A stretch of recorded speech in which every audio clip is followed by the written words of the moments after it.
Welcome to Dan Really Likes Wine with Norman Goodfellows, and welcome to somewhere that the eagle-eyed amongst you will recall. This is the cellar at the River Club, the golf course in the heart of Johannesburg, that is particularly exclusive, and all the more so if you want to get into this room, because it is a little-known part of a golf club that, if you can find your way down to, is awash with wine delights. And that's where I find myself today. Why? Well, A, because I love the wine down here and I love paying it a visit and trying to smuggle a bottle or two out without anybody noticing.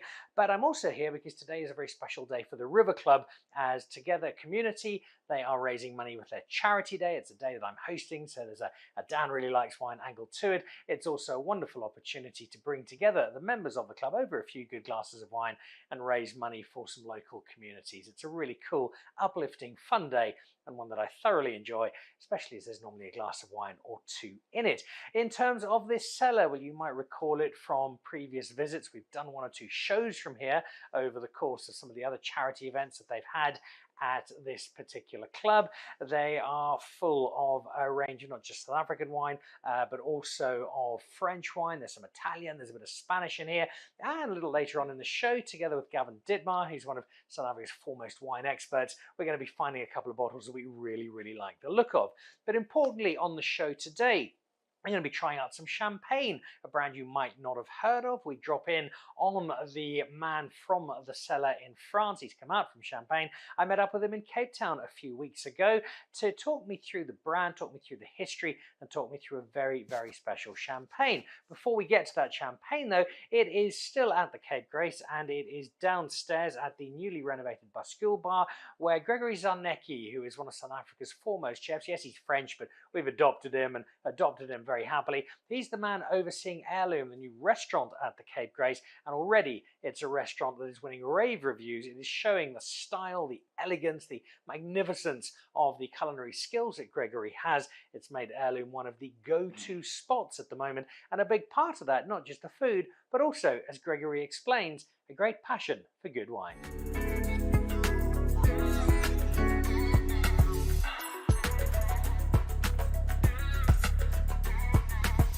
Fresh from its recent reopening and relaunch, the Bascule has very quickly become, once again, one of the hottest spots in Cape Town. The Bascule's home to not just a great collection of whiskey here at the Cape Grace, but when he's not whipping up 17-course meals for very excited guests, a chef who likes to take refuge over a quiet glass of wine, which is exactly what he's doing now.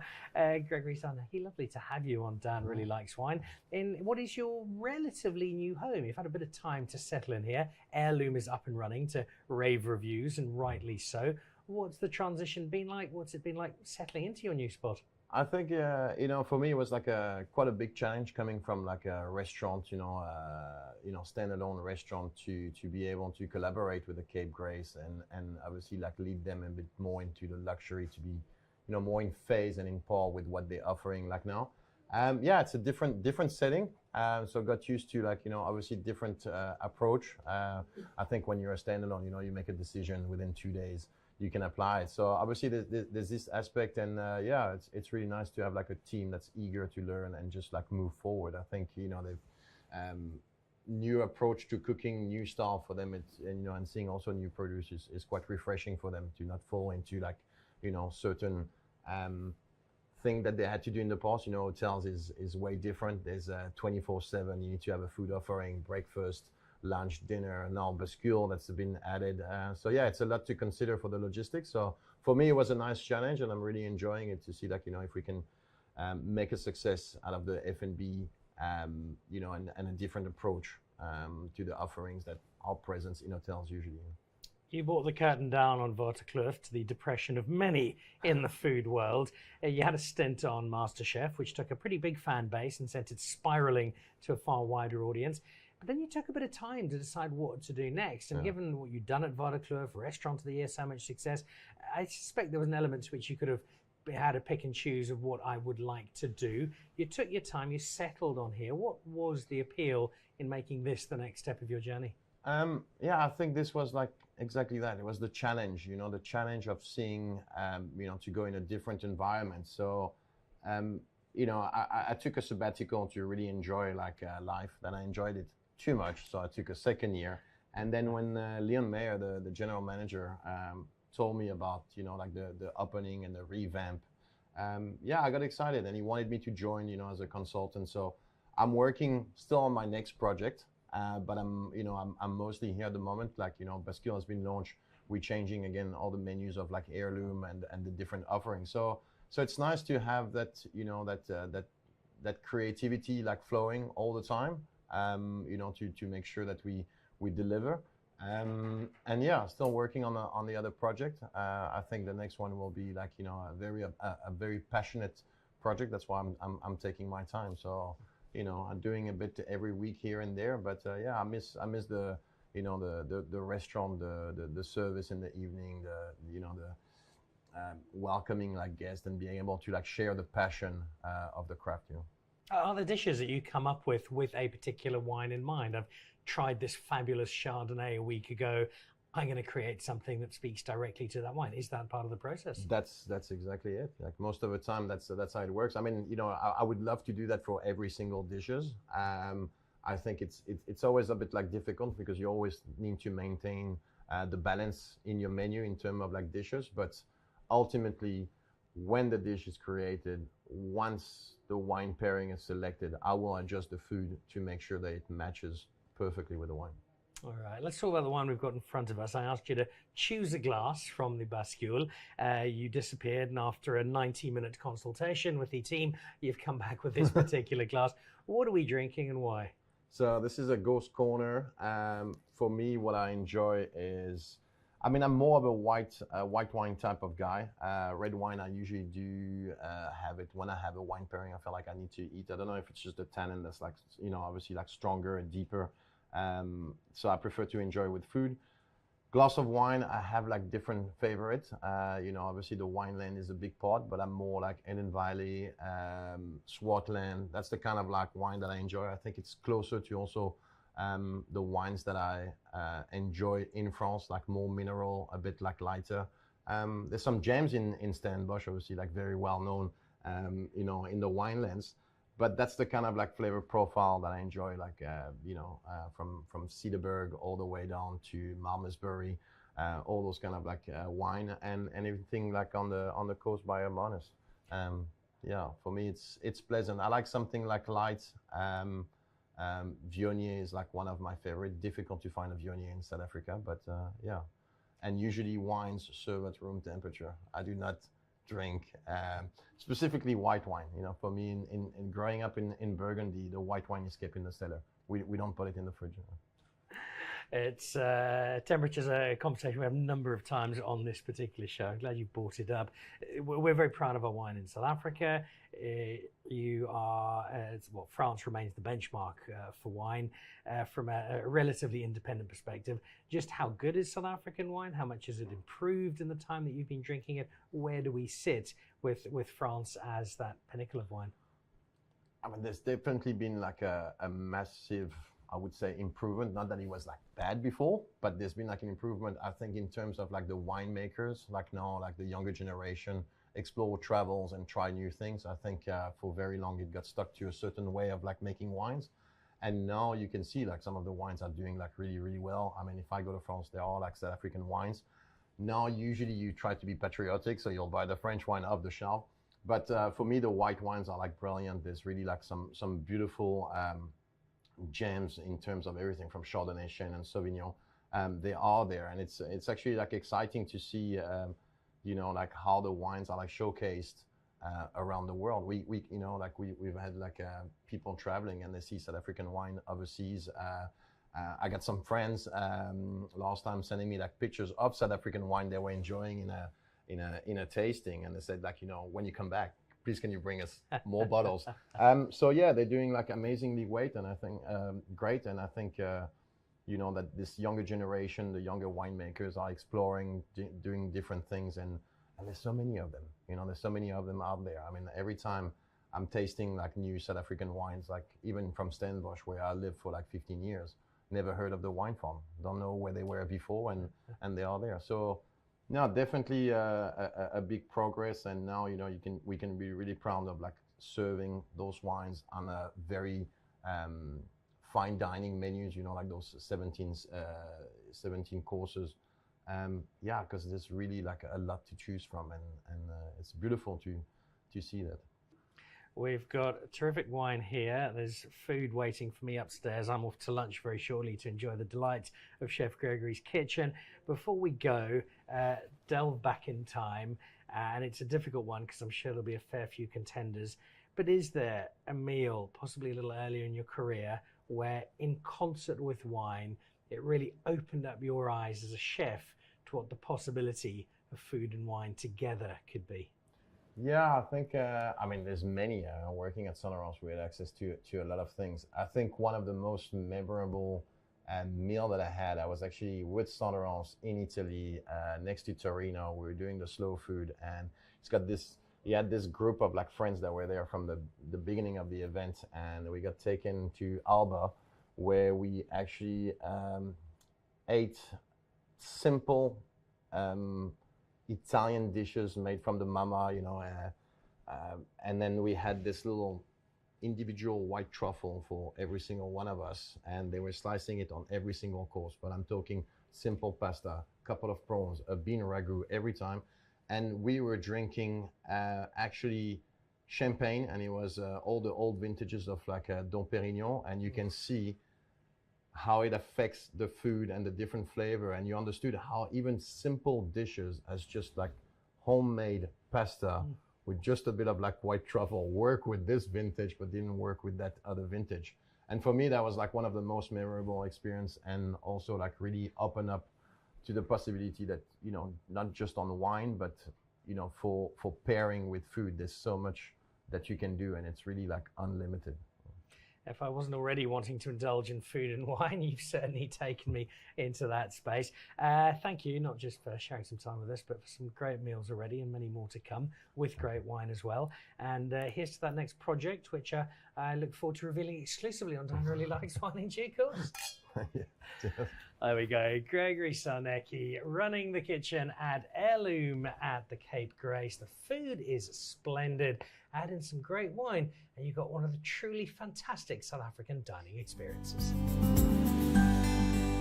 Gregory Czarnecki, you'll also recognise him, of course, from the season he did on MasterChef South Africa. He's a fine dining maestro, which means he's got the kind of place where you'll find Gavin Dittmar on a regular basis, because part of being the CEO of Meridian and distributing so many of our great wine brands means very selflessly you have to rock up at great restaurants and eat incredible meals and drink vast amounts of wonderful wine. These are the travails you have to deal with, Gavin. It's a tough job, but if you can get it, it's great. Yeah, I think the fine dining scene is just improving so much in the country.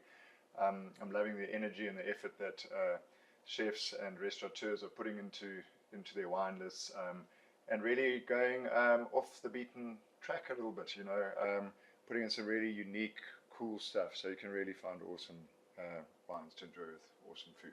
I spent some time in America in August, and I was chatting to Jim from Wines of South Africa, and his view on where South African wine was in America was that we're not shifting quite so much at the bottom of the shelf supermarket stuff, but there is a greater understanding or an appreciation of our fine wine. That would seem to gel with the fine dining space. What are you seeing in South Africa as Meridian? Are those top-end brands, are those finer, more premium wines getting more attention? Yeah, I mean, first of all, the Swartland Revolution guys probably drove that initiative in the States as well as other parts of the world, and we've really become well known for the high-end stuff. It's a big challenge we have. We don't have enough of the really good stuff. I find it in our business, so we're always running out. We're always short of the premium. So there's a demand for it. I think there's a wine culture developing in the country. It really is seen as a beautiful drink, and something that's obviously aspirational, but people are coming to grips with it more. And yeah, it's premiumizing, and everybody wants the good stuff. Let's talk about some of that good stuff. Sitting behind me is a giant bottle of 1986 Meerlust. I've seen in the last couple of years a bit of a resurgence of the Rubicon. I think it's really picked back up again. We perhaps lost some of our feel for the magic of it and what a heritage brand it was, and that's been matched by some exceptional wine. I know it sits very much at the top of the wines that you guys give out. Where is Meerlust sitting for you at the moment? Well, Meerlust is an amazing brand. It was so consistently good for so long that other brands came along and sort of took some of the spotlight off it. But they stayed true to what they believed in. They didn't just ramp prices up like crazy. It's a real heritage brand. I'd say it's one of our true blue chip wine brands that we have. And they're wines that age, they last long, you can celebrate with them. And they've just been consistent over a period of time. But now they've really, really ramped it up. In the last, Wim Truter has arrived there a few years ago, and there's a planting program, there's an upgrades to the cellar. They've really, really ramped it up into super high-end wine. I think Tim Atkin rated the Rubicon as one of his best red wines of the country. I think he gave it 98 points as well. So it's right up there along with the likes of your Canon Corps, etc. And your likes of Takara, which is another brand you carry. That's very relevant here, given Duty Free, the owner, is a member at the River Club. What I've really enjoyed seeing about Takara is not just that real focus on premium, but also the fact that in a part of the world that we normally associate with red wine, they're doing so well with their white wine as well. Yeah, well, they're fortunate because they have two properties. So they have a property out in Elgin, which drives a lot of the white wine fruit, as well as the Stellenbosch property, also delivering white wine fruit. But they've just also consistently premiumized everything that they're doing. They technically sell out their wine every year. I mean, we basically at the max that we can sell of their stuff. So if you can get your hands on Takara, you must. And they brought us some beautiful new releases recently, like super limited edition high-end wines that are worth searching out. The Simonsberg Cabernet Sauvignon in particular. Which is terrific. You might have seen that on the show recently. Another great addition from Stuart Butter and his team.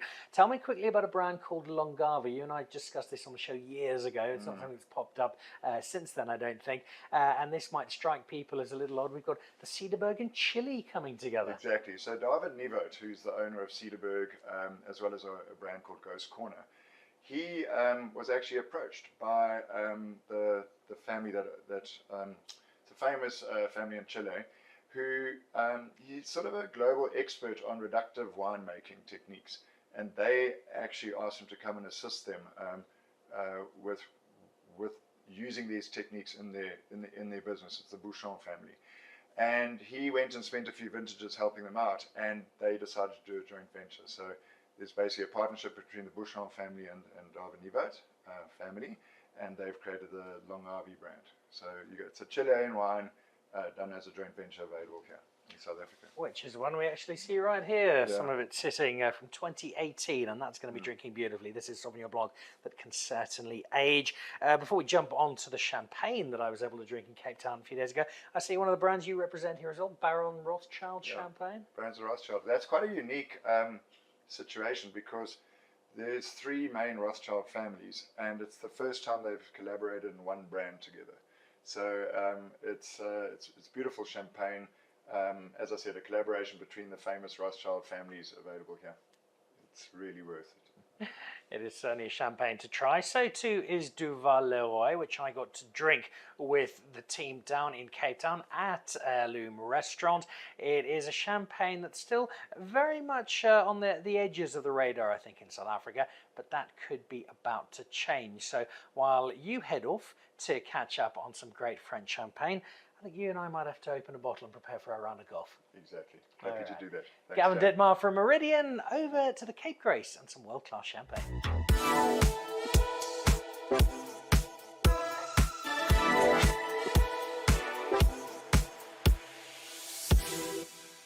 If you happen to be watching this late afternoon, early evening, you've got home from your day at work, possibly slaving over spreadsheets, working as an accountant in some grim, dull, poorly lit office, well, spare a thought for me in my working day, which has been spending 3 hours over a lavish lunch at Heirloom and drinking some of the finest champagne on the planet. Now, there's a reason my wife does not believe I have a real job, and today does not help my case, because not only am I drinking some of the great champagne, I'm doing so in the company of someone who's flown all the way from Paris just to have lunch with me, which makes me feel rather special. Shell, lovely to have you. Welcome back to South Africa. It's taken us a while to get you back, but happily returning. Yes, more than 20 years ago, so it's good to be. It's very good to be back. And sharing some champagne, which I'm really looking forward to, particularly because you have one of the great names in French champagne. It's one that is perhaps not as familiar to mainstream champagne drinkers here in South Africa, but it is a brand with such a rich history and such a great story. Give us a brief introduction to this wonderful house of champagne of yours. Duval-Leroy is maybe one of the most, not beautiful champagne house today, but maybe a really boutique one. So we have a big and beautiful vineyard. We do all on your own, and also we are a family company. We're still one of the last 2 or 3 big ones with Roderer and Duval-Leroy. And we love what we do. We work with more than 300 Michelin star restaurants, and we create champagne for gastronomic time. So that's why we are less known than a lot of the other competitors. I love the family part, the fact that you are still a family business. That is a rarity, because in most of Champagne, you do sit as part of a bigger company or a bigger house of brands, and you guys still have that individual history. So we start in 1859. So 2 families at this time. So Mr. Duval get the vineyard, and Mr. Leroy was a marchand. So he said, you make it, I sell it. So he joined together. And after the second generation, the daughter of Mr. Duval get married with the son of Mr. Leroy. And only one family now, and I'm the 6th generation today. We're quite proud of our Cup Classique here in South Africa, but as with any country that makes bubbles anywhere in the world, Champagne does remain the benchmark. It's what we all aspire to in terms of quality, if not always in style. What is it about the Champagne region as a whole for you that allows it to make such world-class bubbles so consistently?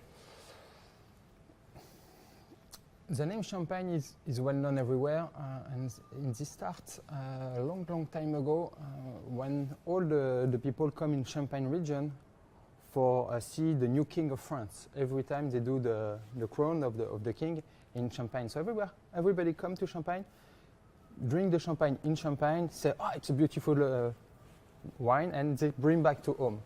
And now, after, the name was really well known. After, for the quality of the champagne, sure is the method, the soil, the temperature, everything. But the most important thing is that aging, and also to work in 3 dimensions. Lot of vineyard only want to do vintage or only one grape or one soil. Champagne is a big blend, and with this big blend, 50 years ago, 70 years ago, when the quality are not so good every year in the vineyard, sometimes you could have a beautiful Burgundy wine 1 year, and 1 year after it's a bad one. It's the same in Bordeaux, it's the same everywhere. Champagne, with the blending of years of grapes, the quality are good every year. So people are happy to buy champagne because they are sure to have a good quality product. I've asked you to pick any 3. You've got a number to choose from. What's the first one we're drinking, and why have you selected that? We'll drink the Classic Brut Reserve. And why I choose the Classic Brut Reserve? Because it's easy to make great cuvée. We drink from the champagne. But what is the champagne we drink? Not every day, but the one you look for the identity of a champagne house. It's the Brut, the Classic Brut. So we'll start with this one. My good friend Hervé, of course you know as well, is adamant that this is the one drink you can have at any time of day, and I've frequently had breakfast with Hervé and he's brought out a glass of bubbles. It is a pretty good way to start the day. Yes. It's quite funny, but it depends of the people.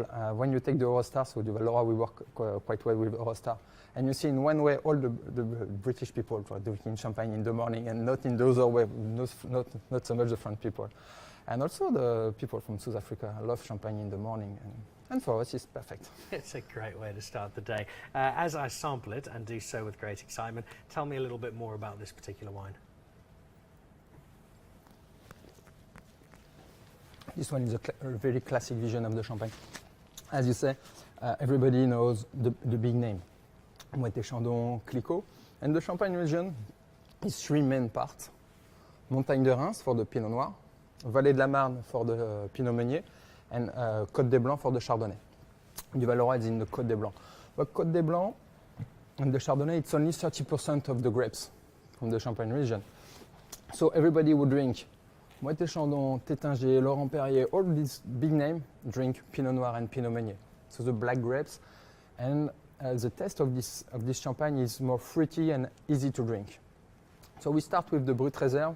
For that, we work mostly on the Pinot Noir and the Pinot Meunier, a bit of Chardonnay, to do, not like the other, but to feel confidence when you have to buy only one bottle for the birthday, for everything.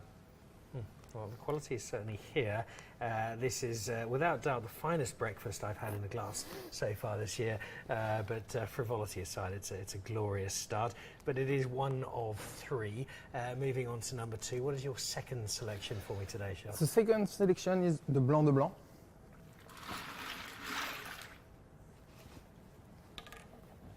So Blanc de Blanc, white of white, because we do a white champagne with white grapes. So only Chardonnay, so it's 100% Chardonnay. And this one is really the identity of Duval-Leroy for the gastronomic time. Champagne region, it's a big region, 33,000 hectares, but only 3,000 hectares are Premier and Grand Cru, so the best grape. And in this one, it's only this best grape. 324 villages, only 17 on Grand Cru, only 6 for the Chardonnay. So it's a blend of the 6 best villages. So this really is as good as it gets when it comes to Blanc de Blanc. If I look at the Cap Classique we make in South Africa, where we have our Blanc de Blanc equivalent, a lot of the best of it comes from the Robertson area in South Africa, and there it's lots of limestone in the soil and chalk, and that's what guides the profile of that wine. Is that something similar with this? It's absolutely similar. The idea is to get the most acidity we need to give the freshness and also the aging, the possibility of aging. So we really want to work on that, and we need a soil and the soil of Choco to make it. Our final bottle, we have number 3. What is wrapping up our experience? Number 3 is Femme de Champagne. Femme de Champagne is a tête de cuvée, the best of the best at Duval-Leroy. Tell me first of all about the bottle. It's obviously a very different shape. Is that purely aesthetic, or does it do something to the wine as well? Let's do something with the wine. We see the classic one, and those two are only for Duval-Leroy. The idea is to see the size of the neck. Very narrow. Yes, it's smaller. So it's smaller because we do a lot of aging, so more than 15 years in our cellar, this one also, and you don't feel absolutely not the oxidation. Because with a smaller neck, you have less oxygen goes in the champagne. So we have all the tertiary aromas, but not the oxidative notes. So we really want to have something special.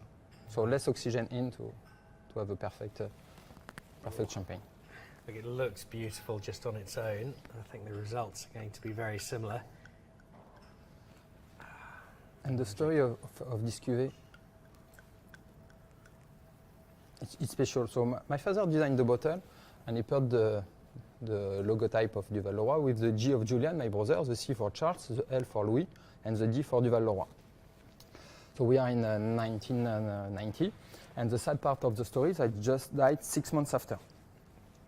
And at this time, Duval-Leroy was a big company, and everybody say, okay, Duval-Leroy, it's finished. A big vineyard, a big company, and my father asked to my mother to take care about Duval-Leroy, and she said, okay, but my mother, it's a woman. She comes from Belgium, so you can imagine the mentality in 1991 in France and everywhere in the world about a woman not from the region in the wine and gastronomic environment is not easy. And she said, no, Duval-Leroy will still a family house, and 30 years after, it's still a family house. So they do a crazy great job for us. And the name of Femme de Champagne comes from that, because it was the only woman at the head of a champagne house. Also, it's manage a company and manage the children, because at this time, Julian get 8, 6, and Louis 4. So 3 beautiful children at home, and also a big company, so it's not so easy. So Femme de Champagne is a vision of an active and modern woman. She sounds like a formidable woman. Yes, and you can have the book, Femme de Champagne, if you want to know a bit more about the story of Carole Duval-Leroy. I certainly will. I am intrigued, and cheers to her. She sounds like a wonderful, wonderful woman, and obviously a big figure in Champagne. Yeah. glorious. Oh, this has been a real treat, Charles. Before I do let you go and we move on to some lunch, I must ask you about Champagne itself and a visit. I know it's something that I've got lined up for next year, but for people who are watching, is Champagne somewhere that people can come and visit? Can people come to visit Duval-Leroy to experience what you do and to get more of the story behind this incredible champagne? Yes, at Duval-Leroy we will just start a new project. Now Carol is retired, but it's not really retired, so you can come to Duval-Leroy and spend half an hour to an hour with Carol to make gougère. I don't know if you know the gougère. Gougère, it's a small cheesecake.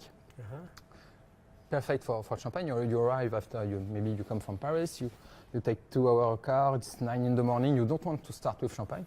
You can start with champagne, but sometime at 9 you want a coffee.